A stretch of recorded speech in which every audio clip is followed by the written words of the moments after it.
Hi, everybody. It's good to see you. I hope yous are well. Won't you pull you up a chair and set a spell while we talk about the tragic tale of a 16-year-old boy from Appalachia that died upon the USS Arizona. This story starts with a 10-year-old curious little girl. Every year, around the same time, for as long as she could remember, one day out of the year in December, while collecting eggs and feeding the animals and gathering wood for the fire, she noticed her pa disappear into the barn. He'd be in there from sunup to sundown. During supper the night before, Ma would tell him, "Don't bother your dad in the barn tomorrow. If'n you do, you'll be had." And no, Mom wouldn't play it, not a bit. She was easygoing, but you didn't dare cross her.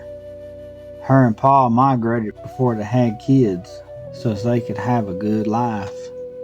See, the next morning, like clockwork, Pa'd eat his breakfast, drank his coffee, and head to the barn. And then in the evening time, when Ma called supper time, he came in and sat down. Boy, he'd be mighty quiet and still. His face and eyes were as red as if he'd been crying all day. But not him, surely not him. He was a tough old bird that didn't even cry when he got shot in the leg back a few years ago. Well, the next day, everything was business as usual. But this year, the little girl was 10 years old, and she'd find out just what was going on. She said, since she's 10 years old, she wasn't a kid no more. While out working with her pa, she stopped him and she pleaded with him to tell her what was going on with him.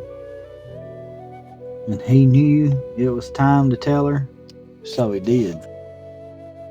He sat down, sat her on his knee as all dads do, and began. He told her, "Before you was born, I had this rambunctious 16-year-old brother, and boy was he something else. He would fight anyone that crossed him, and for that matter, they didn't have to cross him. When the Great War started, of course he was ready to go, so he went to the Navy office and signed up. But being born in 1925, he couldn't go to war yet, or at least without a parent's consent, that is. So he got them papers, he took them home to be signed.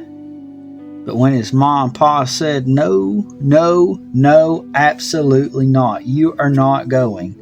A 16-year-old boy has no business going to war." And that just tore that poor boy half in two. He was a sitting out on the porch, just a raising Cain. Well, at the time, I was 25, and I decided, you know what the heck, I'll forge them papers for him. I told the boy it'd be good for him. While Mom and Pa was out working, he picked up his bag and took off. I covered for him for a few days till I knew he made it to the boot camp. Then I told Mom and Pa what I had done. Boy, they were so angry. But they just left him be because he was doing what he really wanted to do. The boy, he became a Navyman aboard the USS Arizona, stationed at Pearl Harbor. He was there in the ship that fateful day of December 7th, 1941, when them attacks happened. The terrible news was delivered by two officers from the government, telling the tragic story of what would happen.